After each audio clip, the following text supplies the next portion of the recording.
You ever feel like you're just, I don't know, swimming in information?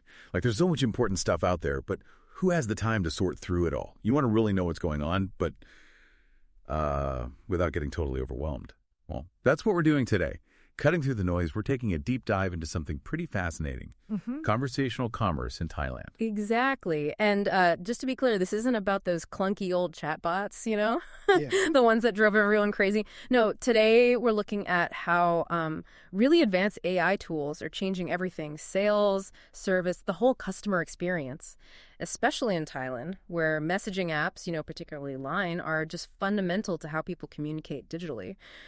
So our mission here is really to give you that shortcut, to help you understand how Thai brands are using this tech to create interactions that feel more human, are super responsive, and make more money. And I think you'll find as we unpack this, there's some genuinely surprising things happening, some really key insights into this whole scene. It's like a masterclass in local digital strategy unfolding right now. Okay, let's get into it. So conversational commerce, you're saying it's way beyond basic chatbots now. What's really changed? And why is Thailand, specifically, such a hotspot for this? That's a great place to start because the shift is huge.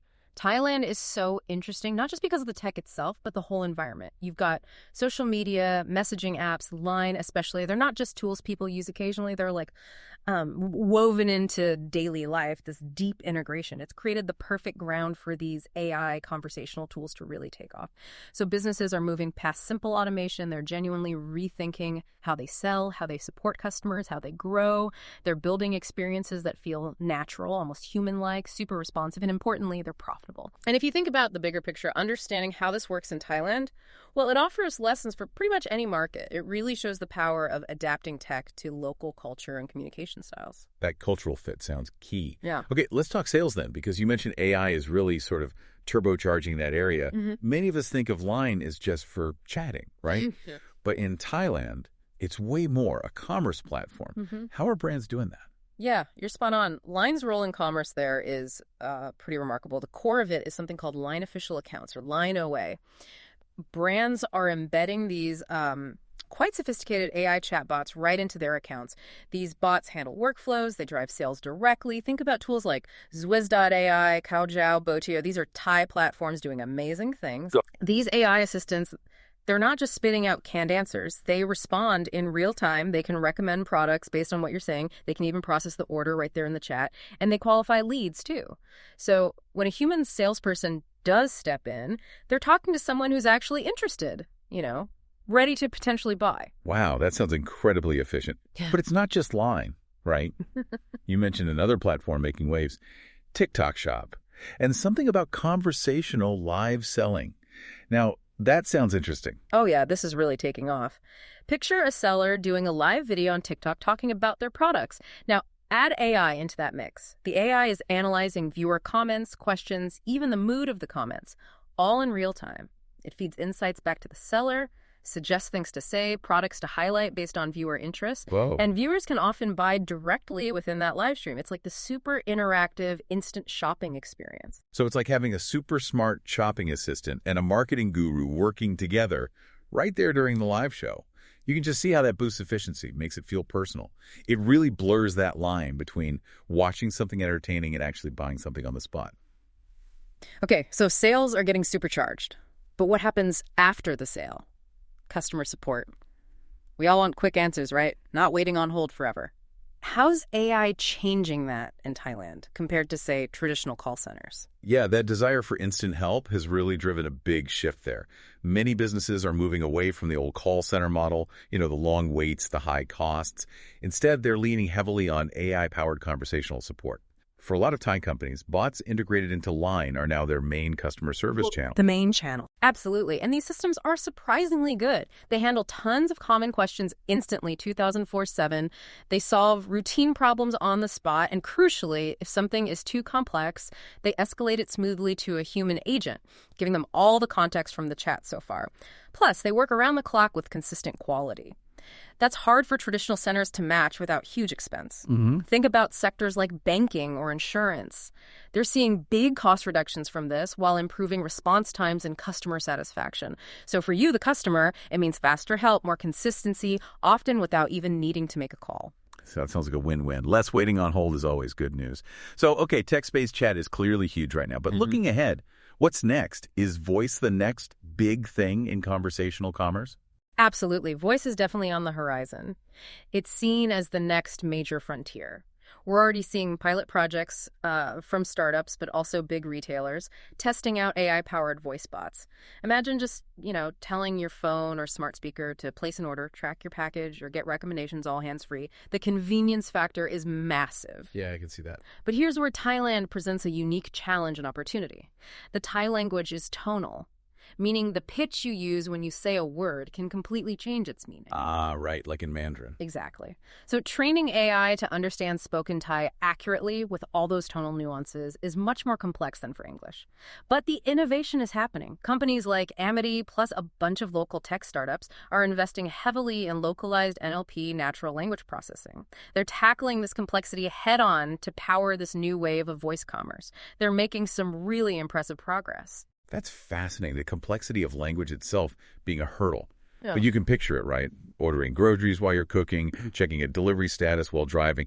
It's amazing that the tech is getting there, especially overcoming challenges like tonal languages. Now, something you mentioned earlier was culture. Let's touch on that again. There's this Thai concept, namjai, empathy, kindness, generosity. It really shapes interactions. How can AI possibly adapt to something so human, so cultural? This is where it gets really advanced and, frankly, quite profound. It's about emotional AI.